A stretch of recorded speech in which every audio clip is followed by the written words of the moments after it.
আসসালামু আলাইকুম। আজকে আমি খুব সাধারণভাবে একটা মিষ্টি কুমড়া ভাজি করে দেখাবো, কিন্তু এটা খেতে খুবই টেস্ট হয়। আমি গরম তেলের মধ্যে কিছুটা পেঁয়াজ কুচি আর চিংড়ি মাছ, ছোটো চিংড়ি মাছ ভেজে নিব। সাথে দিয়ে দেব হলুদ গুঁড়ো আর মরিচ গুঁড়ো 1 চামচ করে। যদি বেশি খান আপনারা কিছুটা বাড়িয়ে নিতে পারবেন। এখন আমি মিষ্টি কুমড়াগুলো ধুয়ে রেখেছিলাম, ওগুলো দিয়ে কিছুক্ষণ কষিয়ে নেব ঢেকে।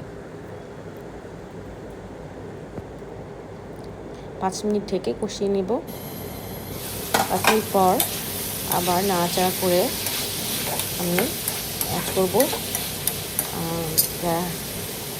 1 কাপের মতো গরম পানি।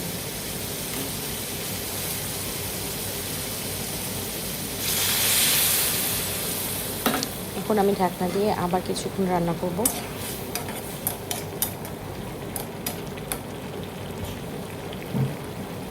সাথে কিছুটা কাঁচামরিচ দিয়ে দেব।